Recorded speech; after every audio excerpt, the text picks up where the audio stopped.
ജോഗ്രഫിയുടെ മറ്റൊരു വീഡിയോയിലോട്ടേക്ക് എല്ലാവർക്കും സ്വാഗതം. ഇനി നമ്മൾ പറയാൻ വേണ്ടി പോകുന്നത് വർഷണം എന്ന് പറയുന്ന ഒരു കാര്യത്തെ പറ്റിയിട്ടാണ്. ഇതിന് മുന്നേ നമ്മൾ എന്തൊക്കെ പഠിച്ചിട്ടുണ്ടായിരുന്നു? ഘനീകരണം പഠിച്ചിട്ടുണ്ടായിരുന്നു. അതിനു മുന്നേ ആർദ്രത, ആപേക്ഷിക ആർദ്രതയും അതുപോലെ തന്നെ കേവല ആർദ്രതയും പഠിച്ചിട്ടുണ്ടായിരുന്നു. അതിനുശേഷം അവയ്ക്ക് എന്ത് സംഭവിക്കുന്നു? പൂരിതാവസ്ഥ സംഭവിക്കുന്നു എന്ന് പഠിച്ചു. പൂരിതാവസ്ഥയ്ക്ക് ശേഷം അതിനെന്ത് സംഭവിക്കുന്നു?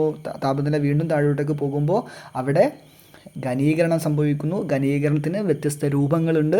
ആ വ്യത്യസ്ത രൂപങ്ങൾ നമ്മൾ കണ്ടു അല്ലേ? അവസാനം നമ്മൾ കണ്ടത് ആരായിരുന്നു? ഏത് ഘനീകരണ രൂപമായിരുന്നു? മേഘങ്ങൾ എന്ന് പറയുന്ന രൂപമായിരുന്നു. എങ്ങനെയാണ് മേഘങ്ങൾ വരുന്നത്? മേഘങ്ങൾ വരുന്നത് അന്തരീക്ഷത്തിലെ നേർത്ത പൊടിപടലങ്ങളെ കേന്ദ്രീകരിച്ചിട്ട് ഘനീകരണം നടക്കുമ്പോൾ അല്ലേ? അപ്പം അവിടെ നിങ്ങൾ ആലോചിച്ച് നോക്കേണ്ടത്, അവിടെ ആർദ്രത ഉണ്ടായതുകൊണ്ട് മാത്രം, ജലാംശം ഉണ്ടായതുകൊണ്ട് മാത്രം കാര്യമില്ല, അവിടെ പൊടിപടലങ്ങൾ കൂടി വേണം. എന്താണ് ഈ പൊടിപടലങ്ങൾ എന്ന് പറഞ്ഞത്?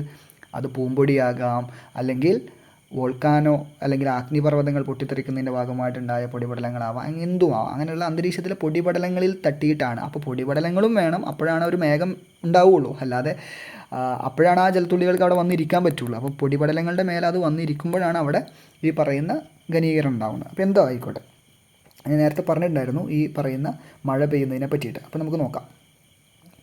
തുടർച്ചയായ ഘനീകരണത്തിലൂടെ മേഘങ്ങളിൽ ജലകണികകളുടെ വലുപ്പം കൂടി വരുന്നു. ഞാൻ നേരത്തെ പറഞ്ഞു, ഈ പറയുന്ന പൊടിപടലങ്ങളിൽ ഇങ്ങനെ ആര് നിൽക്കുകയാണ്? ഈ പറയുന്ന ജലത്തുള്ളികൾ നിൽക്കുകയാണ്. അത് എന്തെന്നാണ് പറഞ്ഞിട്ടുള്ളത്? മേഘങ്ങളായിട്ട് നിൽക്കുകയാണ്. ഈ മേഘങ്ങളിൽ ഉള്ള ജലകണികകളിൽ വീണ്ടും വീണ്ടും ഘനീകരണം നടന്നുകൊണ്ടേയിരിക്കുകയാണ്. അങ്ങനെ ഘനീകരണം സംഭവിക്കുമ്പോൾ എന്താ സംഭവിക്കുക? ഇതിലുള്ള ഈ ജലത്തുള്ളികളുടെ വലുപ്പം കൂടി കൂടി വരുമെന്ന് പറഞ്ഞിട്ടുണ്ടായിരുന്നു. ഈ ജലത്തുള്ളികളുടെ വലുപ്പം 0.001 സെൻറ്റിമീറ്റർ ഒക്കെ ഉള്ള ഈ ജലത്തുള്ളികൾ അങ്ങനെ എല്ലാവരും കൂടി ഇതൊരു 10 ലക്ഷം വലുപ്പം, ഇതിൻ്റെ ഒരു 10 ലക്ഷം മടങ്ങിലേക്കൊക്കെ ഉണ്ട് എത്തി. അങ്ങനെ ആകുമ്പോൾ എന്താ സംഭവിക്കുക? അവയ്ക്കുള്ളിൽ ആ ജലകണികകൾക്ക് ഈ മേഘങ്ങളുടെ ഉള്ളിൽ നിൽക്കാൻ വേണ്ടി പറ്റില്ല. കാര്യം എന്താണ്? ഭൂഗുരുത്വാകർഷണ ബലമുണ്ട് അല്ലേ? ഗുരുത്വാകർഷണത്തെ പ്രതിരോധിക്കാൻ കഴിയാത്തത്ര വലിപ്പമാർജിക്കുന്നതോടെ ജലകണികകൾ മേഘങ്ങളിൽ നിന്നും മോചിപ്പിക്കപ്പെടുകയും വ്യത്യസ്ത രൂപങ്ങളിൽ ഭൂമിയിൽ പതിക്കുകയും ചെയ്യുന്നു. ഇതിനെ വർഷണം എന്ന് വിളിക്കുന്നു. അപ്പം ഈ പറഞ്ഞ ജലകണികകൾക്ക് അതിൻ്റെ മേലെ നിൽക്കാൻ പറ്റാത്തതുകൊണ്ട് അവ എന്ത് ചെയ്യാണ്? അപ്പോൾ ഗുരുത്വാകർഷണ ബലം എല്ലാവർക്കും അറിയാം അല്ലേ? എന്താണ്? ഭൂമി നമ്മളൊരു സംഗതി മേലേക്ക് ഇട്ടാൽ അത് താഴോട്ടേക്ക് വരുന്നത് എന്തുകൊണ്ടാണ്? അത് ഗുരുത്വാകർഷണ ബലം, ഭൂമി അതിനെ ആകർഷിക്കുന്നതുകൊണ്ടാണ്. അപ്പം പക്ഷേ ഭൂമിയുടെ ആകർഷണ ബലത്തിന് ആകർഷിക്കാൻ പറ്റുന്ന അത്ര വലുപ്പം ഉണ്ടായിരുന്നില്ല ഈ ജലകണികകൾ. അതുകൊണ്ടാണ് അത് അന്തരീക്ഷത്തിൽ നിന്നത്, അതുകൊണ്ടാണ് അത് മേഘങ്ങളിൽ നിന്നത്. പക്ഷേ വീണ്ടും ഘനീകരണം നടന്നപ്പം അവയെല്ലാം കൂടി അതിൻ്റെ വലുപ്പം കൂടി കൂടി വന്നു. അപ്പോൾ എന്ത് ചെയ്യാൻ പറ്റിയില്ല? ഗുരുത്വാകർഷണ ബലത്തിൽ നിന്ന് രക്ഷപ്പെടാൻ പറ്റിയില്ല. അപ്പോൾ ഭൂമി ആ കണികകളെ പിടിച്ച് താഴോട്ടേക്ക്, മേഘങ്ങളിൽ നിന്ന് വലിച്ച് താഴോട്ടേക്ക് കൊണ്ടുവരും. അങ്ങനെ അത് ജലകണികകളിൽ നിന്ന്, മേഘങ്ങളിൽ നിന്ന് മോചിക്കപ്പെട്ടിട്ട് ജലകണികകൾ എന്ത് ചെയ്യാണ്? ഭൂമിയിലേക്ക് പതിക്കുകയാണ്. ആ പതിക്കുന്ന പ്രക്രിയയെ വിളിക്കുന്ന പേരാണ് വർഷണം. അത് പല രൂപത്തിലായിരിക്കാം അത് പതിക്കുന്നത്. അത് ഏതൊക്കെ രൂപത്തിലായിരിക്കാം അത് പതിക്കുന്നത്? അതായത് വർഷണത്തിൻ്റെ വിവിധ രൂപങ്ങളാണ് മഴ, മഞ്ഞുവീഴ്ച, ആലിപ്പഴ വീഴ്ച. വേറെയുണ്ട്, പക്ഷേ പ്രധാനമായിട്ടും പഠിച്ചു വെക്കേണ്ടത് മഴ, മഞ്ഞുവീഴ്ച, ആലിപ്പഴ വീഴ്ച. ഇതൊക്കെ വർഷണത്തിൻ്റെ രൂപങ്ങളാണ്. വർഷണം എന്ന് പറഞ്ഞാൽ പതിക്കുക എന്നുള്ള അർത്ഥമാണ്. മേഘങ്ങളിലുള്ള ഈ ജലത്തുള്ളികൾ ഭൂമിയിൽ പതിക്കുക എന്നാണ്. പക്ഷെ അത് വേറെ വേറെ രൂപങ്ങൾ. നമ്മൾക്കെല്ലാവർക്കും അറിയുന്നത് മഴയാണ്. മഴ മാത്രമല്ല വർഷണത്തിൻ്റെ രൂപം. മഞ്ഞ് വീഴ്ച, ആലിപ്പഴ വീഴ്ച, ഇങ്ങനെ വേറെ വേറെ രൂപങ്ങളുണ്ട്. നമുക്കെല്ലാവർക്കും അറിയാം ജലത്തുള്ളി നേരെ പതിക്കുന്നത് മഴ എന്നുള്ളതാണ്. മഴ ആയിട്ട് മാത്രമല്ല, മഞ്ഞു വീഴ്ചയായിട്ടോ ആലിപ്പഴമായിട്ടോ ഒക്കെ അത് പതിക്കാം. അപ്പോൾ വർഷണത്തിൻ്റെ വിവിധ രൂപങ്ങൾ ഏതാണെന്ന് ചോദിച്ചു കഴിഞ്ഞാൽ ഏതാണ്? മഴ, മഞ്ഞു വീഴ്ച, ആലിപ്പഴ വീഴ്ച. ഘനീകരണത്തിൻ്റെ രൂപങ്ങൾ ഏതൊക്കെയാണെന്ന് ചോദിച്ചു കഴിഞ്ഞാൽ തുഷാരം, ഹിമം, പിന്നെ ഏതാ പറഞ്ഞിട്ടുണ്ടായിരുന്നത്? മൂടൽമഞ്ഞ്. മൂടൽമഞ്ഞിൽ തന്നെ നേർത്ത മൂടൽമഞ്ഞും കനത്ത മൂടൽമഞ്ഞും, പിന്നെ മേഘങ്ങൾ. മേഘങ്ങളുടെ വിവിധ രൂപങ്ങൾ കണ്ടു. സിറസ്, സ്ട്രാറ്റസ്, ക്യുമുലസ്, നിംബസ്, ഇത്രയും മേഘങ്ങളെ കണ്ടു. ഇപ്പോൾ എന്താ പറഞ്ഞിട്ടുള്ളത്? ഇപ്പോൾ പറഞ്ഞത് വർഷണമാണ്. ഈ മേഘങ്ങളിൽ നിന്നുള്ള ഈ ജലത്തുള്ളികൾ ഭൂമിയിലേക്ക് പതിക്കുകയാണ്. അത് വേറെ വ്യത്യസ്ത രൂപങ്ങളിലായിരിക്കാം. അതൊന്നെങ്കിൽ മഴയായിട്ടാകാം, അല്ലെങ്കിൽ മഞ്ഞുവീഴ്ചയായിട്ടാകാം, അല്ലെങ്കിൽ ആലിപ്പഴ വീഴ്ചയായിട്ടായിരിക്കാം. അപ്പോൾ ഈ മഴ, മഞ്ഞുവീഴ്ച ഇതൊക്കെ എന്ത് പേരിലാണ് അറിയപ്പെടുന്നത്? വർഷണത്തിൻ്റെ വിവിധ രൂപങ്ങൾ എന്ന പേരിലാണ് അറിയപ്പെടുന്നത്. അപ്പോൾ തെറ്റിപ്പോകരുത്. ഇത് രണ്ടും തമ്മിൽ ഇപ്പോൾ ഘനീകരണ രൂപങ്ങളും വർഷണ രൂപങ്ങളും തമ്മിൽ തെറ്റിപ്പോകാൻ നല്ല സാധ്യതയുണ്ട്. അപ്പോൾ അതുകൊണ്ട് നിങ്ങൾ കൃത്യമായ കാര്യങ്ങളെ മനസ്സിലാക്കിയിട്ട് വേണം പഠിക്കാൻ. ആദ്യം മഴ നോക്കാം. മഴയെപ്പറ്റി നമ്മൾ പിന്നീട് ലേറ്റർ ഡിസ്കസ് ചെയ്യുന്നുണ്ട്. എങ്കിലും ജലത്തുള്ളികളായി നമുക്ക് കൂടുതൽ അനുഭവവേദ്യമായ വർഷണ രൂപമാണ് മഴ. നമുക്ക് എല്ലാവർക്കും അറിയുന്ന ഒരു വർഷണ രൂപം മഴയാണ് അല്ലേ. ജലത്തുള്ളികളാണ് അത്. ജലത്തുള്ളികളായിട്ട് ഭൂമിയിലേക്ക് മേഘങ്ങളിൽ നിന്നുള്ള ജലകണികകൾ ജലത്തുള്ളിയായിട്ട് ഭൂമിയിൽ പതിക്കുന്ന ആ വർഷണ രൂപമാണ് ഏതെന്ന് പറയുന്നത് മഴ. അപ്പോൾ മഴയെപ്പറ്റി എല്ലാവർക്കും അറിയാം. അപ്പോൾ ഇതൊരു വർഷണ രൂപമാണെന്ന് പഠിച്ചു വെക്കാം. എന്നാൽ വേറെ ചില വർഷണ രൂപങ്ങളുണ്ട്. ഒന്നാണ് മഞ്ഞു വീഴ്ച, മറ്റൊന്നാണ് ആലിപ്പഴ വീഴ്ച. നിങ്ങൾക്ക് ഇവിടെ വർഷണ രൂപങ്ങൾ ചിത്രം കൊടുത്തിട്ടുണ്ട്. മഴ എല്ലാവർക്കും അറിയുന്നതാണ്. മഴത്തുള്ളികൾ ഇതാ ഉണ്ട് അല്ലേ. മഞ്ഞു വീഴ്ച നിങ്ങളെല്ലാവരും ക്രിസ്മസിൻ്റെ പല ഫോട്ടോകളൊക്കെ കാണുന്ന സമയത്തൊക്കെ നമുക്ക് കാണുന്നതാണ്. ഈ മഴയ്ക്ക് പകരം ജലത്തുള്ളികൾക്ക് പകരം മഞ്ഞ് ഇങ്ങനെ പെയ്തുകൊണ്ടിരിക്കുകയാണെങ്കിൽ അതിന് നമ്മൾ മഞ്ഞു വീഴ്ച എന്ന് പറയും. പിന്നെ ഒന്നാണ് ആലിപ്പഴ വീഴ്ച. ആലിപ്പഴ വീഴ്ച എന്ന് പറഞ്ഞാൽ നിങ്ങൾ കണ്ടില്ലേ, ഐസ് കട്ടകൾ പോലെയുള്ള ഐസ് ഇതാണ്. അത് ഇവിടെയൊക്കെ വീണ് കിടക്കുന്നുണ്ട്. ഇത് നോക്കി നോക്കൂ, ഇതൊക്കെ ഇവിടെയൊക്കെ വീണ് കിടക്കുന്നുണ്ട്. ഓരോന്നിൻ്റെ വലുപ്പം ഇതൊന്നും അല്ല കേട്ടോ. ശരിക്കും നമ്മുടെ ഒരു അത്യാവശ്യം ഒരു ഉരുളൻ കല്ലിൻ്റെ അത്രയും വലുപ്പം ഓരോ ആലിപ്പഴത്തിനും ഉണ്ടാവാറുണ്ട്. അപ്പോൾ ആലിപ്പഴം എന്ന് പറയുമ്പോൾ നമ്മൾ വിചാരിക്കരുത് അതെന്തോ കഴിക്കാൻ പറ്റുന്ന സാധനമാണെന്ന്. ആലിപ്പഴം എന്ന് പറഞ്ഞു കഴിഞ്ഞാൽ അത് ബേസിക്കലി ഉദ്ദേശിക്കുന്നത് ഈ ഒരു മഞ്ഞ് കട്ടകളാണ്. അത് തലയുടെ മേലേക്കൊക്കെ വന്ന് പതിക്കുമ്പോൾ നമ്മളവിടെ കുട ചൂടി നടക്കണം ശരിക്കും, മഴയെ പേടിക്കുന്ന പോലെ തന്നെ. അപ്പോൾ ഇതും തലയുടെ മേലേക്കൊക്കെ വന്ന് കിട്ടി നമ്മുടെ തല പൊട്ടിയിട്ട് നമ്മൾ സ്റ്റിച്ചുകൾ വരെ ഇടേണ്ടി വരും. അതൊക്കെ യൂറോപ്പിലൊക്കെ സ്ഥിരം കാഴ്ചയാണ്. അപ്പോൾ എന്തായാലും മഴ എല്ലാവർക്കും അറിയാം, അതൊരു വർഷണ രൂപമാണെന്ന് എല്ലാവർക്കും അറിയാം. മഞ്ഞു വീഴ്ച അത് നമുക്ക് ഡീറ്റെയിൽ ആയിട്ട് പരിശോധിക്കാം. ശൈത്യ കാലാവസ്ഥാ പ്രദേശങ്ങളിലും മിതോഷ്ണ കാലാവസ്ഥാ പ്രദേശങ്ങളിലെ ശൈത്യകാലത്തും അന്തരീക്ഷ താപനില 0 ഡിഗ്രി സെൽഷ്യസിൽ താഴെയായതിനാൽ വർഷണം നേർത്ത ഹിമപരലുകളുടെ രൂപത്തിലാണ് ഉണ്ടാവുക. ഇതാണ് മഞ്ഞു വീഴ്ച. എവിടെയൊക്കെയാണ് ഉണ്ടാവാറുള്ളത്? ശൈത്യകാലാവസ്ഥാ പ്രദേശങ്ങൾ. ശൈത്യകാലാവസ്ഥാ പ്രദേശങ്ങൾ എന്ന് പറഞ്ഞു കഴിഞ്ഞാൽ ഏതാണ്? നമ്മുടെ അന്റാർട്ടിക്ക, ആർട്ടിക് പ്രദേശങ്ങളാണ് അല്ലേ. ഭൂമിയുടെ ഏറ്റവും വടക്കേ അറ്റത്തും തെക്കേ അറ്റത്തായിട്ട് നമ്മളിങ്ങനെ അടയാളപ്പെടുത്താറുള്ള ഈ ശൈത്യകാല പ്രദേശങ്ങൾ അല്ലേ. ഈ ഒരു 60 ഡിഗ്രിയുടെ മേലെ 90 ഡിഗ്രിയുടെ ഇടയിലായിട്ട് നിൽക്കുന്ന ഈ പ്രദേശങ്ങളാണ്. 66 ഡിഗ്രി എടുക്കാം നമുക്ക്. അതുപോലെ തന്നെ ഇതാ ഇവിടെയും നമുക്ക് ദക്ഷിണാർദ്ധഗോളത്തിലും 2 അർദ്ധഗോളങ്ങളിലും ഉള്ള ഒരു സ്ഥലമാണ് ഈ പറയുന്ന ശൈത്യ മേഖലകളെന്ന് പറയുന്നത്. ഇവിടങ്ങളിലും അതുപോലെ തന്നെ മിതോഷ്ണ മേഖലകളിലും. മിതോഷ്ണ മേഖല എന്ന് പറയുമ്പോൾ നമ്മുടെ ഈ 30 ഡിഗ്രിയുടെ മേലെ ഒരു 30 ടു 66 ഉള്ള സ്ഥലങ്ങളാണ്. 30 ഡിഗ്രിൻ്റെയും 66 ഡിഗ്രിൻ്റെയും ഇടയിലുള്ള സ്ഥലങ്ങളാണ് നമ്മൾ എന്തെന്ന് വിളിക്കാറുള്ളത് മിതോഷ്ണ മേഖല. ഇങ്ങനെ അതായത് ധ്രുവങ്ങളോട് അടുത്ത് കിടക്കുന്ന 2 പ്രദേശങ്ങൾ തന്നെയാണ്. ശൈത്യകാലാവസ്ഥ എന്ന് പറഞ്ഞാൽ ധ്രുവപ്രദേശങ്ങൾ തന്നെയാണ്. മിതോഷ്ണ മേഖലകൾ എന്ന് പറയുമ്പോൾ അത് കുറച്ചും കൂടെ ധ്രുവത്തിനോട് അടുത്ത് കിടക്കുന്ന എന്നാൽ പാടെ ധ്രുവമല്ല, അതായത് യൂറോപ്യൻ രാജ്യങ്ങളൊക്കെ. അപ്പോൾ ഈ ശൈത്യകാലാവസ്ഥാ പ്രദേശങ്ങളിലും മിതോഷ്ണ കാലാവസ്ഥാ പ്രദേശങ്ങളിലും ശൈത്യകാലത്തും അതായത് തണുപ്പ് കാലത്തും അല്ലെങ്കിൽ അന്തരീക്ഷ താപനില 0 ഡിഗ്രി സെൽഷ്യസിൽ താഴെയാകുന്ന സാഹചര്യങ്ങളിലും. അപ്പോൾ അന്തരീക്ഷ താപനില 0 ഡിഗ്രി സെൽഷ്യസിലേക്ക് താഴ്ന്നു പോകുന്ന സാഹചര്യങ്ങളിൽ അല്ലെങ്കിൽ ശൈത്യകാലത്ത് തണുപ്പ് കാലത്ത് എന്താണ് ഈ മേഘങ്ങളിൽ നിന്ന് വരുന്ന ജലകണികകൾ എങ്ങനെയായിരിക്കും? അത് വർഷണം എങ്ങനെയായിരിക്കും സംഭവിക്കുക? നേർത്ത ഹിമപരലുകളുടെ രൂപത്തിൽ. ഹിമപരലുകൾ എന്ന് പറഞ്ഞു കഴിഞ്ഞാൽ ഉദ്ദേശിക്കുന്നത് ഇവിടെ മഞ്ഞ് എന്നുള്ള ഈ അർത്ഥത്തിൽ തന്നെയാണ്, അല്ലാതെ ജലത്തുള്ളിയായിട്ടല്ല വരിക. അതായത് മഴയ്ക്ക് പകരം അവിടെ വരുന്നത് എന്തായിരിക്കും? ഈ മഞ്ഞായിട്ടായിരിക്കും. ഇതിനെയാണ് നമ്മൾ മഞ്ഞു വീഴ്ച എന്ന് പറയുന്നത്. നമ്മുടെ ഉഷ്ണമേഖലകൾ ഇതൊന്നും കാണാറില്ല അല്ലേ. നമ്മളൊക്കെ ഉഷ്ണമേഖലയിലാണ് ഉൾപ്പെടുന്നത്. നമ്മുടെ ഈ പ്രദേശങ്ങളിൽ ഇത് കാണാൻ സാധിക്കാറില്ല. അടുത്തതാണ് ആലിപ്പഴ വീഴ്ച. അപ്പോൾ പേരിൽ നല്ല ബ്യൂട്ടിഫുൾ ആയുള്ളൊരു പേരാണ്, പക്ഷെ അത് തെറ്റിദ്ധരിക്കരുത്. മേഘങ്ങളിൽ നിന്നും മോചിപ്പിക്കപ്പെട്ട ജലകണികകൾ അന്തരീക്ഷത്തിൻ്റെ വിവിധ തലങ്ങളിൽ വെച്ച് ആവർത്തിച്ചുള്ള ഘനീകരണത്തിന് വിധേയമാകുന്നതിനാൽ പാളികളായി തണുത്തുറഞ്ഞ് മഞ്ഞു കട്ടകളുടെ രൂപത്തിൽ, നേരത്തെ പറഞ്ഞത് മഞ്ഞ് സാധാരണ നമ്മൾ ഈ മഞ്ഞ് പരലുകൾ ചെറിയ ചെറിയ മഞ്ഞിൻ്റെ ഒരു ഇതായിട്ടാണ്, പക്ഷേ ഇത് മഞ്ഞ് കട്ടകളായിട്ട് എന്ത് ചെയ്യുകയാണ്? ഭൂമിയിൽ പതിക്കുകയാണ്. ഇതിനെയാണ് ആലിപ്പഴ വീഴ്ച എന്ന് വിളിക്കുന്നത്. അപ്പോൾ എന്താ പറയുന്നത്?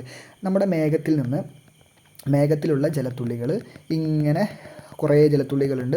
അത് ഘനീകരണം നടന്നിട്ട് അതെന്തായി? ജലത്തുള്ളിയായിട്ട് ഇങ്ങനെ താഴോട്ടേക്ക് വരികയാണ്. പക്ഷേ ഈ ജലത്തുള്ളിയായിട്ട് ഇത് വരുന്നതിൻ്റെ ഇടയിൽ ഈ ജലത്തുള്ളികൾക്ക് വീണ്ടും ഘനീകരണം സംഭവിച്ചു. ഇത് വരുന്നതിൻ്റെ ഇടയിൽ ഭൂമിയിൽ എത്തുന്നതിന് മുന്നേ ഈ ജലത്തുള്ളികൾക്ക് ഇങ്ങനെ ഇടയിൽ വെച്ചിട്ട് ഘനീകരണം സംഭവിച്ചു. അപ്പോൾ ഇങ്ങനെ ആവർത്തിച്ച് ഈ ആൾക്കാർ താഴോട്ടേക്ക് വരുന്നതിൻ്റെ ഇടയിൽ ആവർത്തിച്ച് ഈ ജലത്തുള്ളികൾക്ക് ഘനീകരണം സംഭവിച്ചപ്പോൾ അതെന്തായി? ജലത്തുള്ളി എന്നുള്ളതിനപ്പുറത്തേക്ക് മഞ്ഞായി. ആ മഞ്ഞ് പിന്നെയും എന്തായി? ഘനീകരണം ഘനീകരണം സംഭവിച്ച് മഞ്ഞ് കട്ടയായി മാറി. അപ്പോൾ ഈ മേഘങ്ങളിൽ നിന്ന് മോചിപ്പിക്കപ്പെട്ട ജലകണികകൾ ഭൂമിയിലേക്ക് പതിക്കുന്നതിന് മുന്നേ അന്തരീക്ഷത്തിൻ്റെ വിവിധ തലങ്ങളിൽ വെച്ചിട്ട് അതിന് വീണ്ടും വീണ്ടും ഘനീകരണം അത് ഇങ്ങനെ ജലത്തുള്ളിയായിട്ട് വരുന്നതിൻ്റെ ഇടയിൽ അതിന് വീണ്ടും വീണ്ടും അതിൻ്റെ ഇടയിൽ വെച്ചിട്ട് ഘനീകരണം സംഭവിച്ചുകൊണ്ടേയിരിക്കുകയാണ്. അങ്ങനെ ഘനീകരണം സംഭവിച്ച് അത് പാളികളായി തണുത്തുറഞ്ഞ് എന്താവുകയാണ്, മഞ്ഞുകട്ടകളുടെ രൂപത്തിൽ ഭൂമിയിൽ പതിക്കുകയാണ്. ഇതിനെയാണ് നമ്മൾ ആലിപ്പഴ വീഴ്ച എന്ന് പറയുന്നത്. അപ്പോൾ ആലിപ്പഴ വീഴ്ചയും എന്താണ്, ഒരു വർഷണ രൂപമാണ്. മനസ്സിലായോ? അപ്പോൾ ആവർത്തിച്ചുള്ള ഘനീകരണം കൊണ്ടാണ് ആലിപ്പഴ വീഴ്ച ഉണ്ടായിട്ടുള്ളത്. ഓക്കെ, അപ്പോൾ ജലത്തുള്ളിയായിട്ടോ മഞ്ഞായിട്ടോ ഒന്നുമല്ല എത്തി, അത് അങ്ങനെ എന്തൊക്കെയോ ആയി വരേണ്ടതായിരുന്നു. പക്ഷേ അതിൻ്റെ ഇടയിൽ എന്ത് ചെയ്യുന്നത്, വീണ്ടും വീണ്ടും അതിങ്ങനെ വരുന്നതിൻ്റെ ഇടയിൽ ജലത്തുള്ളിയായിട്ടോ മഞ്ഞായിട്ടോ ഒക്കെ വരുന്നതിൻ്റെ ഇടയിൽ വീണ്ടും വീണ്ടും അതെന്ത് ചെയ്തു, അത് അന്തരീക്ഷത്തിൽ വെച്ച് തന്നെ ഘനീകരണം സംഭവിച്ചപ്പോൾ അത് മഞ്ഞു കട്ടയായിട്ട് മാറി. ഓക്കെ, ഇത് വലിയ വലിപ്പം ഉണ്ടാവും കേട്ടോ. ഇത് ഈ ചെറിയ കയ്യിലിരിക്കുന്നൊന്നും നോക്കണ്ട, വലിയ വലിപ്പത്തിലാണ് എത്തുക. ഓക്കെ, അപ്പോൾ ഇതാണ് വർഷണത്തിൻ്റെ വിവിധ രൂപങ്ങൾ. ഇനി നമുക്ക് ഏറ്റവും പരിചിതമായ വർഷണ രൂപം ഏതായിരുന്നു നമ്മൾ പറഞ്ഞത്? മഴയാണ്. മഴ എന്ന് പറയുമ്പോൾ അതിന് വ്യത്യസ്ത രൂപങ്ങളുണ്ട്. നമുക്ക് മഴ വ്യത്യസ്ത മഴ ഉണ്ട്. അത് ഏതൊക്കെയാണെന്ന് ചോദിച്ചാൽ, ഒന്ന് പർവ്വത മഴയാണ്, പിന്നെ നമുക്ക് പഠിക്കാനുള്ളത് ഒന്ന് സംവഹന വൃഷ്ടിയാണ്, പിന്നെ നമുക്ക് പഠിക്കാനുള്ളത് ചക്രവാത വൃഷ്ടിയാണ്. ഇങ്ങനെ 3 മഴ രൂപങ്ങളെ നമുക്ക് പഠിക്കാനുണ്ട്. അപ്പോൾ ഘനീകരണ രൂപങ്ങൾ എന്ന് പറഞ്ഞു കഴിഞ്ഞാൽ തുഷാരം, ഹിമം, അത് നമ്മൾ പഠിച്ചു. വർഷണ രൂപങ്ങൾ എന്ന് പറയുമ്പോൾ മഴ, അതുപോലെ തന്നെ മഞ്ഞുവീഴ്ച, ആലിപ്പഴ വീഴ്ച. ഇനി മഴയിൽ തന്നെ മഴ രൂപങ്ങൾ ഏതൊക്കെയാണ്? അപ്പം ഈ രൂപങ്ങൾ എന്ന് പറയുമ്പോൾ തെറ്റിപ്പോകരുത്. മഴ രൂപങ്ങൾ ഏതൊക്കെയാണ്? പർവ്വത മഴയുണ്ട്, സംവഹന വൃഷ്ടിയുണ്ട്, അതുപോലെ തന്നെ ചക്രവാത വൃഷ്ടിയുമുണ്ട്. അപ്പോൾ എന്താണ് ഇവയെന്ന് നമുക്ക് നോക്കാം. മഴ എങ്ങനെയല്ല? ആദ്യം നമ്മൾ പഠിക്കാൻ പോകുന്ന മഴ പർവ്വത മഴയാണ്. പർവ്വത മഴ. ഇപ്പോൾ ഈ പർവ്വത മഴ നമുക്ക് എങ്ങനെയാണ് സംഭവിക്കുന്നതെന്ന് നമുക്ക് നോക്കാം. ഓക്കെ, ഇവിടെ ഒരു ചിത്രം കാണാം. ഇവിടെ ഒരു ചിത്രം കാണാൻ പറ്റുന്നുണ്ട്. ഈ ചിത്രം എന്താണ്? ഒരു പർവ്വതമുണ്ട് അല്ലേ? ഈ പർവ്വതത്തിൻ്റെ അടുത്തേക്ക് കടലിൽ നിന്ന് ഇങ്ങനെ ഒരു നീരാവി പൂരിത വായു മേലോട്ടേക്ക് പോവുകയാണ്. എങ്ങനെയാണ്? കടലിൽ നിന്ന് വരുന്ന വായുവിൽ സ്വാഭാവികമായിട്ടും നീരാവി ഉണ്ടായിരിക്കില്ലേ, അതായത് വെള്ളത്തിൻ്റെ അംശം ഉണ്ടായിരിക്കില്ലേ? അതിങ്ങനെ ഒരു പർവ്വത ചെരുവിലൂടെ ഇങ്ങനെ വരികയാണ്. അങ്ങനെ ഇത് പർവ്വതത്തിൻ്റെ ഈ ചെരുവിൽ തന്നെ വെച്ചിട്ട് അതെന്ത് ചെയ്യാണ്? അതിന് ഘനീകരണം സംഭവിച്ച് അതൊരു മേഘമായി രൂപം കൊണ്ടു. അങ്ങനെ ഈ മേഘമായി രൂപം കൊണ്ടതിന് ശേഷം ഈ മേഘത്തിന് അവിടെ ജലത്തുള്ളികൾ നിന്ന് അതിന് അവിടെ നിൽക്കാൻ പറ്റാത്ത അത്രയും വലുപ്പത്തിലേക്ക് ആ ജലത്തുള്ളികൾ മാറിയിട്ട് ഈ പർവ്വത ചെരുവിൽ തന്നെ അതെന്തായി? മഴയായിട്ട് പെയ്തു. ഇങ്ങനെ പെയ്യുന്ന മഴയാണ് നമ്മൾ പർവ്വത മഴ എന്ന് വിളിക്കുക. അപ്പോൾ ഈ നീരാവി പൂരിതമായ വായു ഇവിടെയാണ്, ഈ പർവ്വതത്തിൻ്റെ ഈ ചെരുവിൽ തന്നെയാണ് എന്ത് ചെയ്തത്? വന്നതും ഈ ചെരുവിൽ തന്നെയാണ് അതിന് ഘനീകരണം സംഭവിച്ച് മേഘമായി മാറിയതും ആ ചെരുവിൽ തന്നെയാണ് ആ മേഘത്തിൽ നിന്ന് എന്ത് ചെയ്തത്? ജലത്തുള്ളികൾ താഴോട്ടേക്ക് പതിച്ച്, മഴമേഘങ്ങളിൽ നിന്ന് താഴോട്ടേക്ക് പതിച്ച് എന്തായതും? മഴ പെയ്തതും.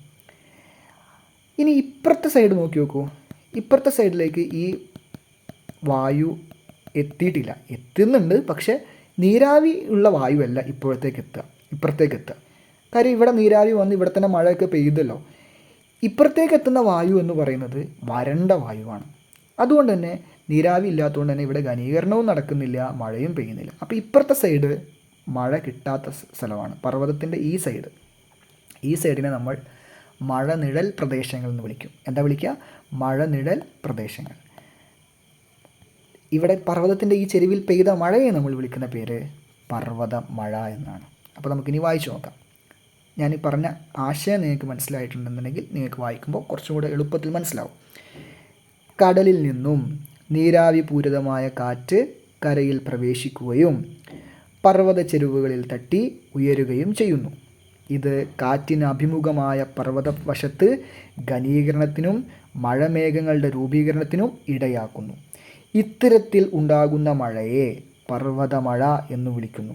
കണ്ടോ, ഇവിടുന്ന് ഇങ്ങനെ പൊന്തിയ വായു, കടലിൽ നിന്ന് പൊന്തിയ വായു പർവ്വതത്തിന് അഭിമുഖമായിട്ടിങ്ങനെ വന്നു.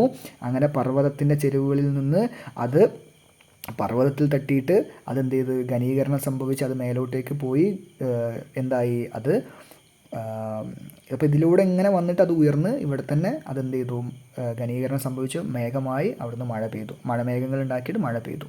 ഇങ്ങനെ പെയ്യുന്ന മഴയാണ് പർവ്വതമഴ. അപ്പോൾ കാറ്റിന് അഭിമുഖമായ വശങ്ങളിൽ കൂടുതൽ മഴ ലഭിക്കുമ്പോൾ മറുവശങ്ങളിൽ താഴ്ന്നിറങ്ങുന്നത് വരണ്ട കാറ്റായതിനാൽ അവിടങ്ങളിൽ മഴ ലഭിക്കുന്നില്ല. ഇത്തരം പ്രദേശങ്ങളെ മഴനിഴൽ പ്രദേശങ്ങൾ എന്നാണ് വിളിക്കുന്നത്. അപ്പോൾ ഇവിടെ നോക്കൂ, ഇത് കാറ്റ് വന്ന അതേ ആ ഭാഗത്ത് തന്നെ കാറ്റിൻ്റെ അഭിമുഖമായിട്ട് തന്നെയാണ് ഇവിടെ മഴ പെയ്തത്. ഇപ്പുറത്ത് മഴ ഒന്നും കിട്ടിയില്ല, വരണ്ട വായുവാണ് എത്തിയത്, അല്ലെങ്കിൽ വരണ്ട കാറ്റാണ് എത്തിയത്.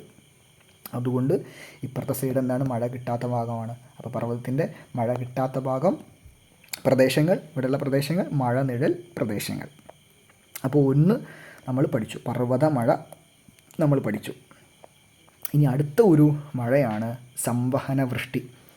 പേര് കേട്ടിട്ട് തെറ്റിദ്ധരിക്കൊന്നും വേണ്ട, നമ്മൾ ഒരുപാട് ഡിസ്കസ് ചെയ്തതാണ് സംവഹന വൃഷ്ടിയെ പറ്റിയിട്ട്, സംവഹനത്തെ പറ്റിയിട്ട്. സംവഹനം എന്താണെന്ന് എല്ലാവർക്കും അറിയാലോ.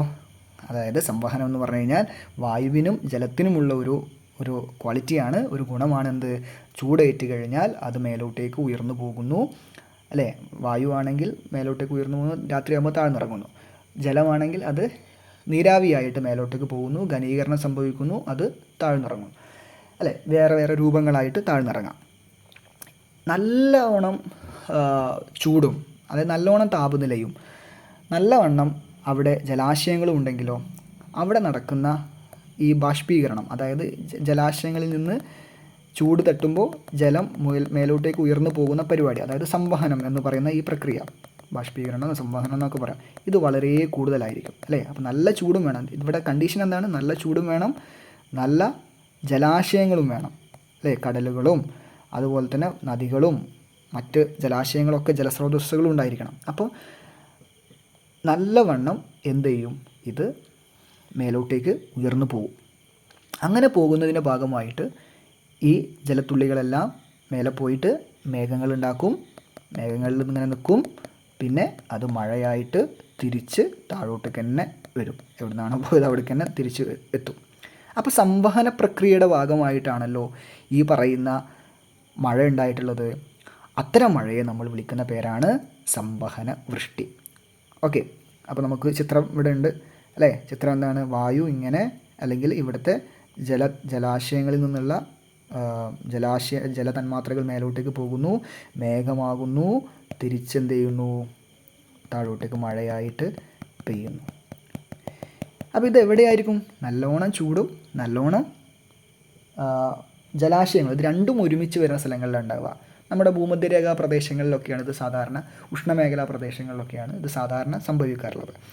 രണ്ടും വേണം, രണ്ട് കണ്ടീഷനും വേണം. മരുഭൂമി പ്രദേശങ്ങളിലൊന്നും ഉണ്ടാവാറില്ല. ഉഷ്ണകാലത്ത് ഉച്ചതിരിഞ്ഞുള്ള സമയങ്ങളിൽ മഴ ഉണ്ടാകുന്നത് നിങ്ങൾ ശ്രദ്ധിച്ചിട്ടില്ലേ, അല്ലേ? നമുക്ക് മഴക്കാലം എന്ന് പറയുന്നത് നമ്മളൊരു ജൂൺ തൊട്ടിട്ടാണ് നമ്മൾ പറയാറുള്ളത്, മൺസൂൺ കാലമാണ് പറയാറുള്ളത്. അല്ലാത്ത സമയത്ത് നമുക്കൊരു വേനൽക്കാലത്ത് നല്ല ചൂട്, പകലൊക്കെ ഒരു ഉച്ചയുടെ ശേഷം ഒരു വൈകുന്നേരം വരെയൊക്കെ നമുക്ക് നല്ല ചൂടുണ്ടാവും. പക്ഷെ ഒരു വൈകുന്നേരത്തോട് കൂടിയിട്ട്, അതായത് ഉച്ചയ്ക്ക് ശേഷം നമുക്ക് പലപ്പോഴും വേനൽക്കാലത്ത് അല്ലെങ്കിൽ നല്ല ഉഷ്ണക്കാലത്ത്, നല്ല ചൂട് കാലത്ത് മഴ ഉണ്ടാകാറുണ്ട്. ഇങ്ങനെ പെയ്യുന്ന മഴ നമ്മുടെ മഴക്കാലത്തിൻ്റെ ഭാഗമായിട്ട് പെയ്യുന്ന മഴയൊന്നുമല്ല, അത് സംവഹനം കൊണ്ട്, അത്രത്തോളം ചൂട് വന്ന് അത്രത്തോളം ജലം മേലോട്ടേക്ക് പോയതുകൊണ്ട് സംഭവിച്ച മഴയാണ്. ഇത് സംവഹന പ്രക്രിയയിലൂടെയാണ് ഇതുണ്ടാകുന്നത്. നമുക്ക് എല്ലാവർക്കും ഇത് എക്സ്പീരിയൻസ് ചെയ്യാറുണ്ട്. മഴക്കാലത്തല്ലാതെ നമുക്ക് വേനൽക്കാലത്ത് ഉച്ചയ്ക്ക് ശേഷം വൈകുന്നേരങ്ങളിൽ നല്ല മഴ വരുന്നത്, ചിലപ്പോൾ ഇടിയൊക്കെ വെട്ടിയിട്ടുള്ള മഴയാണ്. ഇത്തരത്തിലുണ്ടാകുന്ന മഴയാണ് നമ്മൾ സംവഹന വൃഷ്ടി എന്ന് വിളിക്കുന്നത്. ഭൂമധ്യരേഖാ കാലാവസ്ഥാ പ്രദേശങ്ങളിൽ ഏറെക്കുറെ എല്ലാ ദിവസവും എന്ത് ചെയ്യുന്നുണ്ട്, സംവഹന വൃഷ്ടി ഉണ്ടാകുന്നുണ്ട്. എന്തുകൊണ്ടാണ് ഇത് സംഭവിക്കുന്നത്? ഇത് സംഭവിക്കുന്നത് ഈ പറയുന്ന ജലാശയങ്ങൾ കൂടുതലുണ്ട്, അതുപോലെ തന്നെ നല്ല ചൂടും ലഭിക്കുന്നുണ്ട്. അപ്പോൾ ഉച്ചയ്ക്ക് ശേഷം എല്ലാ ദിവസവും ഭൂമധ്യരേഖ പ്രദേശത്ത് മഴ പെയ്യുന്നുണ്ട് എന്നാണ് മനസ്സിലാക്കി വെക്കേണ്ടത്. ഓക്കെ, ഇനി സാധാരണയായി ഉച്ചതിരിഞ്ഞാണ് ഇത്തരത്തിൽ മഴ ഉണ്ടാകുന്നത്. ഈ സംവഹന മഴ അല്ലെങ്കിൽ സംവഹന വൃഷ്ടി എന്നത് ഉച്ചതിരിഞ്ഞിട്ടാണല്ലോ ഉണ്ടാകാറുള്ളത്. എന്നതിനാൽ സംവഹന മഴയെ 4 മണി മഴ എന്നും വിളിക്കാറുണ്ട്. അപ്പോൾ സംവഹന വൃഷ്ടിയെ നമ്മൾ വിളിക്കുന്ന മറ്റൊരു പേരാണ് 4 മണി മഴ. 4 മണി മഴ എന്ന പേരിൽ കൂടി നമ്മൾ ഇതിനെ വിളിക്കാറുണ്ട്. മനസ്സിലായെന്ന് വിചാരിക്കുന്നു. അപ്പോൾ സംവഹന വൃഷ്ടിയുടെ മറ്റൊരു പേര് 4 മണി മഴ. ഓക്കെ, ഇവിടെ നമ്മുടെ പർവ്വതമഴയ്ക്ക് ഓപ്പോസിറ്റുള്ള പ്രദേശത്തെ മഴനിഴൽ പ്രദേശങ്ങൾ, ഇങ്ങനെയും നമ്മൾ വിളിക്കുന്നു. മനസ്സിലായെന്ന് വിചാരിക്കുന്നു. ഇനി എന്തുകൊണ്ടാണ് ഇത് വൈകുന്നേരത്തേക്ക് എത്തുന്നത്? കാര്യം അത് രാവിലെ ചൂടായി ഈ തന്മാത്രകൾ മേലോട്ടേക്ക് പോയി അതിന് ഘനീകരണം സംഭവിച്ച് മേഘമായി മാറി പിന്നീട് വീണ്ടും അതിന് ഈ പറയുന്ന പോലെ അവിടെ വെച്ചിട്ട് അതിന് എന്താകണം, അത് താഴോട്ടേക്ക് മഴയായിട്ട് പതിക്കണമല്ലോ, അത്രയും സമയം എടുക്കുന്നുണ്ട്. അപ്പോൾ ഒരു ദിവസം അതുകൊണ്ടാണ് അത് ഉച്ചയ്ക്ക് തിരിഞ്ഞത്, അല്ല രാവിലെ തന്നെ നമുക്ക് മഴ പെയ്യില്ല. അപ്പോൾ ഇതാണ് സംവഹന വൃഷ്ടി എന്ന് പറയുന്നത്. അടുത്തത് ലാസ്റ്റ് ആൻഡ് ഫൈനൽ നമുക്ക് പഠിക്കാനുള്ള ഒരു മഴ രൂപമാണ് ചക്രവാത വൃഷ്ടി. ചക്രവാത വൃഷ്ടിയെ നമ്മൾ മറ്റൊരു പേരിൽ കൂടി വിളിക്കാറുണ്ട്, അതാണ് വാതമുഖ മഴ. വാതമുഖ മഴ എന്ന പേരിൽ കൂടി വിളിക്കാറുണ്ട്. എന്താണ് ഈ സംഭവം എന്നുള്ളത് ഞാനൊന്ന് പറഞ്ഞുതരാം. ചക്രവാത വൃഷ്ടി, ചക്രവാതം നിങ്ങൾ പഠിച്ചിട്ടുണ്ടല്ലോ. ചക്രവാതം എന്ന് പറഞ്ഞാൽ എന്താ? ഞാൻ പറഞ്ഞിട്ടുണ്ടായി ചുഴലിക്കാറ്റ്. ഞാൻ ആ പഠിപ്പിക്കുന്ന സമയത്ത് തന്നെ നിങ്ങളോട് പറഞ്ഞിട്ടുണ്ടായിരുന്നു, ചക്രവാതങ്ങളോടൊപ്പം മഴ കൂടി വരാറുണ്ട്. ചക്രവാതങ്ങളുടെ കൂടെ പലപ്പോഴും ഇടിയോടുകൂടിയ മഴ രൂപപ്പെടാറുണ്ട്. അതെന്താ സംഭവം എന്ന് പറഞ്ഞു കഴിഞ്ഞാൽ, ചക്രവാതം എന്ന് പറഞ്ഞാൽ എന്താ, ഒരു പ്രദേശത്ത് ന്യൂനമർദ്ദ രൂപം കൊള്ളുന്നു. സാധാരണ കടലല്ലാതെ ഉണ്ടാവാറുണ്ട്. അതിൻ്റെ ചുറ്റുമുള്ള പ്രദേശത്ത് ഉച്ചമർദ്ദ രൂപം കൊള്ളുന്നു. അപ്പം ചുറ്റുമുള്ള പ്രദേശത്ത് നിന്ന് ഈ എവിടെയാണോ ന്യൂനമർദ്ദമുള്ളത് ആ ഭാഗത്തേക്ക് കാറ്റ് ചുഴറ്റി വീശുന്നു, അല്ലേ? അപ്പം ഇങ്ങനെയാണ് അതിൻ്റെ ഈ ഒരു ദിശ വരുന്നത്. നമ്മൾ ഇതാണ് അതിൻ്റെ ഒരു ഇത് വരുന്നത്. ഇങ്ങനെ റൗണ്ട് ചെയ്തിട്ടാണ് വരിക. എന്തായാലും ഇവിടെ എന്താ സംഭവിച്ചിട്ടുള്ളത്, ഇവിടെ ന്യൂനമർദ്ദം എന്ന് പറഞ്ഞാൽ എന്തായിരിക്കും അവിടെ അതിനർത്ഥം? ന്യൂനമർദ്ദം എന്ന് പറഞ്ഞു കഴിഞ്ഞാൽ അവിടെ ചൂട് കൂടിയ വായുവാണ് അവിടെ കൂടുതലുണ്ടായിരിക്കുക, അതുകൊണ്ടാണല്ലോ അവിടെ മർദ്ദം കുറഞ്ഞത്. ഉച്ചമർദ്ദം എന്ന് പറഞ്ഞാൽ അവിടെ എന്തായിരിക്കും? അവിടെ തണുത്ത വായു അല്ലെങ്കിൽ നമുക്ക് ചൂട് കുറഞ്ഞ വായുവാണ് അവിടെ ഉണ്ടായിരിക്കുക, അതുകൊണ്ടാണല്ലോ അത് ഉച്ചമർദ്ദമായത്, അല്ലേ? മർദ്ദം കൂടുന്നത് എന്തുകൊണ്ടാണ്? താപനില കുറഞ്ഞതുകൊണ്ട്. അതായത് ഇവിടെ എന്താണ് ന്യൂനമർദ്ദമാവാനുള്ള കാരണം എന്താ? ചൂട് കൂടുതലായതുകൊണ്ട്. അപ്പോൾ ഒന്ന് ചൂട് വായുവാണ്, മറ്റൊന്ന് തണുത്ത വായുവാണ്. അപ്പോൾ ഈ ചക്രവാതം രൂപപ്പെടുമ്പോൾ അവിടെ സംഭവിക്കുന്നത് ശരിക്ക് പുറത്തൊക്കെ തണുത്ത വായു, അകത്ത് ചൂട് വായുവാണ് ബേസിക്കലി സംഭവിക്കുന്നത്. ചക്രവാതം നമ്മൾ ഓൾറെഡി പറഞ്ഞതുകൊണ്ടാണ് ഞാൻ വീണ്ടും വിശദീകരിച്ചത് പറയാത്തത്. അപ്പോൾ ഇങ്ങനെ സാഹചര്യങ്ങളിൽ നമ്മളൊരു കാര്യം മനസ്സിലാക്കണം, ഈ തണുത്ത വായുവെ നമ്മൾ വിളിക്കുന്ന പേര് ശീതവായു എന്നാണ്. ഈ ചൂട് വായുവിനെ നമ്മൾ വിളിക്കുന്ന പേര് ഉഷ്ണവായു എന്നാണ്. ഓക്കെ, ഈ തണുത്ത വായു അതായത് ശീതവായുവും ഉഷ്ണവായുവും അതായത് ചൂടുള്ള വായുവും ഇത് തമ്മിൽ കൂടിച്ചേരുന്ന ഒരു സ്ഥലമുണ്ടാകും. ഇത് കൂടിച്ചേരുന്ന സ്ഥലത്തെ നമ്മൾ വിളിക്കുന്ന പേര് വാതമുഖം എന്നാണ്. ഇത് കൂടിച്ചേരുന്ന സ്ഥലത്തെ നമ്മൾ വിളിക്കുന്ന പേര് വാതമുഖം എന്നാണ് വിളിക്കുക. ഇതിങ്ങനെ കൂടിച്ചേരുന്ന സമയത്ത് അത് രണ്ടും കൂടി ഇടിക്കുകയാണ് സംഭവിക്കുന്നത്. ഇങ്ങനെ ഇത് ഇടിക്കുന്ന സമയത്ത് എന്താ സംഭവിക്കുക എന്ന് പറഞ്ഞു കഴിഞ്ഞാൽ, ശീതവായു എന്ന് പറഞ്ഞു കഴിഞ്ഞാൽ അതിനർത്ഥം തണുത്ത വായുവാണല്ലോ, അതിന് ഭാരം കൂടുതലാണ്. എന്നാൽ ഉഷ്ണവായുവിന് എന്തായിരിക്കും? ഭാരം കുറവായിരിക്കും. അപ്പോൾ ഇത് തമ്മിൽ ഇടിക്കുന്ന സമയത്ത് ഈ ഉഷ്ണവായു, ഭാരം കുറഞ്ഞ വായു അത് മേലോട്ടേക്ക് പോകും. അപ്പോൾ ശീതവായുവും ഉഷ്ണവായുവും കൂടി സംഗമിക്കുന്ന സ്ഥലം വാതമുഖം. വാതമുഖത്ത് വെച്ചിട്ട് എന്താ സംഭവിക്കുക? ഉഷ്ണവായു അതിന് ഭാരം കുറവായതുകൊണ്ട് തന്നെ അത് മേലോട്ടേക്ക് പോകുന്നു. ഇത്രയും കാര്യം മനസ്സിലായിട്ടുണ്ടോ? ഇനി ചക്രവാതം ഉണ്ടാകുന്ന സമയത്ത് ഞാനിവിടെ ഓൾറെഡി പറഞ്ഞു, ചക്രവാതം ഉണ്ടാകുന്ന സമയത്ത് ന്യൂനമർദ്ദം അതായത് ഉഷ്ണവായുവും ചുറ്റിലും ഉച്ചമർദ്ദം അതായത് തണുത്ത വായു ശീതവായുവാണുള്ളത്. അപ്പോൾ ഇത് രണ്ടും കൂടെ സംഗമിക്കുകയല്ലേ ചെയ്യുന്നത്. അപ്പോൾ ഇത് രണ്ടും കൂടെ സംഗമിക്കുമ്പോൾ എന്താ സംഭവിക്കുക? ഈ വാതമുഖത്ത് ഇത് രണ്ടും കൂടെ കൂടി ചേരുന്ന ഭാഗത്ത് വെച്ചിട്ട് ഈ ഉഷ്ണവായു മേലോട്ടേക്ക് പോകും. അതുകൊണ്ടാണ് ഞാൻ ഇവിടെ ഈ ചിത്രം ഇങ്ങനെ വരച്ചത്. അതാണ് ചുഴറ്റി പോവുക എന്ന് പറയുന്നത്. ചുഴലിക്കാറ്റ് ഉണ്ടാകാനുള്ള കാരണം ഇതാണ്. മനസ്സിലായോ? ഇങ്ങനെ മേലോട്ടേക്ക് പോകുന്നു ഈ ഉഷ്ണവായു ഭാരം കുറവുള്ളതുകൊണ്ട്. ഇത് സാധാരണ കടൽ അല്ലെങ്കിൽ ഈ പറഞ്ഞ സമുദ്രനിരപ്പിലാണല്ലോ ഇത് സംഭവിക്കുന്നത്. സ്വാഭാവികമായിട്ട് ഈ പോകുന്ന ഉഷ്ണവായുവിൽ എന്തുണ്ടായിരിക്കും? നീരാവി ഉണ്ടായിരിക്കും, ജലത്തുള്ളികൾ. നമ്മൾ ഈ ചൂടുള്ള വായു ആണെങ്കിലും ചൂടില്ലാത്ത വായു ആണെങ്കിലും ഒക്കെ അതിൽ എന്ത് നിറഞ്ഞിരിക്കുന്നുണ്ടായിരിക്കും? ഒരു ജലാശയത്തിൻ്റെ മേലെന്ന് പോകുന്നത് കൊണ്ട് തന്നെ അതിൽ എന്തുണ്ടായിരിക്കും? സ്വാഭാവികമായിട്ടും അതിൽ നമ്മുടെ ഈ ജലതന്മാത്രകൾ, അദൃശ്യമായ ജലതന്മാത്രകൾ ഉണ്ടായിരിക്കും. അപ്പോൾ ഇത് ഈ പോണ പോക്കിൽ ജലതന്മാത്രകളെയും കൊണ്ട് നീരാവി കൊണ്ടുകൂടിയാണ് പോകുന്നത്. അങ്ങനെ പോയി കഴിഞ്ഞാൽ ഇതാ കണ്ട ഇവിടുന്ന് ഇവിടുന്ന് വരുന്നു, ഇവിടെ വരുന്നു, ഈ വാതമുഖത്ത് വെച്ചിട്ട് ഇത് എന്ത് ചെയ്തു? ഇത് ഉയർന്നു. ഇതിലെന്തുണ്ട്? നീരാവി ഉണ്ട്. ഈ നീരാവിയുള്ള വായു മേലോട്ടേക്ക് പോകുന്നു. അങ്ങനെ അത് പോയിട്ട് അതെന്താകുന്നു, അതിന് ഘനീകരണം സംഭവിക്കുന്നു. ഘനീകരണം സംഭവിച്ചിട്ട് അതെന്താകുന്നു, മേഘമായി മാറുന്നു. പിന്നീട് അത് ഈ വാതമുഖത്തേക്ക് തന്നെ മഴയായിട്ട് പെയ്തിറങ്ങുന്നു. അതുകൊണ്ടാണ് നമ്മൾ പറയുന്നത് ഈ ചുഴലിക്കാറ്റിൻ്റെ കൂടെ അല്ലെങ്കിൽ ഈ പറയുന്ന ചക്രവാതത്തിൻ്റെ കൂടെ എന്തുണ്ടാവാറുണ്ട് എന്നുള്ളത്, മഴ ഉണ്ടാകാറുണ്ട് എന്ന് പറയുന്നത്. ഇപ്പോൾ മനസ്സിലായി എന്ന് വിചാരിക്കുന്നു. അപ്പോൾ ഇനി ഇത് വെച്ചിട്ട് നമുക്ക് ഇത് വായിച്ചു നോക്കാം. ഒരു ചക്രവാത വ്യവസ്ഥയിൽ ഉഷ്ണവായുവും ശീതവായുവും കൂടിച്ചേരുമ്പോൾ ഭാരം കുറഞ്ഞ ഉഷ്ണവായു ഉയർത്തപ്പെടുകയും ഭാരം കുറഞ്ഞുകൊണ്ട് മേലേക്ക് പോവുകയും തുടർന്ന് ഘനീകരണത്തിനും മഴയ്ക്കും കാരണമാവുകയും ചെയ്യുന്നു. ഇതാണ് ചക്രവാത വൃഷ്ടി, സൈക്ലോണിക് റെയിൻഫോൾ എന്ന് പറയുന്നത്. ഉഷ്ണ ശീതവായു സഞ്ചയങ്ങൾ സംയോജിക്കുന്ന അതിരുകളെ വാതമുഖങ്ങൾ എന്നാണ് വിളിക്കുന്നത്. നമ്മൾ പറയുന്നത് ശീതവായുവും ഉഷ്ണവായുവും കൂടെ സംഗമിക്കുന്ന സ്ഥലത്തെ നമ്മൾ വാതമുഖം എന്നാണ് വിളിച്ചത്. ഈ വാതമുഖത്ത് വെച്ചിട്ടാണല്ലോ ഈ ഉഷ്ണവായു മേലോട്ടേക്ക് പോയതും പിന്നെ ഈ വാതമുഖത്തേക്ക് തന്നെയാണല്ലോ അവിടെ പോയിട്ട് മേഘമായി മാറിയിട്ട് അത് പിന്നീട് എന്ത് ചെയ്യുന്നു, താഴ്ന്നിറങ്ങ് മഴയായിട്ട് പെയ്തിറങ്ങുന്നതും. അതുകൊണ്ട് തന്നെ ഇത് വാതമുഖങ്ങളിലാണ് ഇത് സംഭവിക്കുന്നത്. അതുകൊണ്ട് വാതമുഖം എന്ന് പറഞ്ഞാൽ ഈ രണ്ട് വായുവുകൾ കൂടി സംഗമിക്കുന്ന സ്ഥലം. അപ്പോൾ ഇവിടെ നിന്നാണ് ഇത് പോകുന്നത്, അവിടേക്ക് തന്നെയാണ് ഇത് തിരിച്ചിറങ്ങുന്നത്. അതുകൊണ്ട് അതിനാൽ ഇത്തരം മഴയെ വാതമുഖ മഴ എന്നും വിളിക്കുന്നു. മനസ്സിലായെന്ന് വിചാരിക്കുന്നു. അപ്പോൾ നമ്മുടെ പാഠത്തിൻ്റെ ഈ ഭാഗങ്ങൾ മുഴുവൻ നമ്മൾ വായിച്ചു കഴിഞ്ഞു. നമുക്കിനി വേണമെങ്കിൽ ഇത് അവസാനം പറയുന്ന കാര്യങ്ങൾ കൂടി ഒന്ന് ജസ്റ്റ് വായിച്ചു പോവാം. ജീവഗ്രഹമായ നമ്മുടെ ഭൂമിയിലെ സകല സ്പന്ദനങ്ങളും നിലനിർത്തുന്നത് സൂര്യനാണെന്ന് ബോധ്യമായല്ലോ. നമ്മൾ സൂര്യനെ പറ്റിയാണ് തുടങ്ങിയത്. അതുപോലെ ഭൂമിക്കൊരു സ്വാഭാവിക താപസന്തുലന സംവിധാനമുണ്ടെന്ന് നിങ്ങൾ മനസ്സിലാക്കി.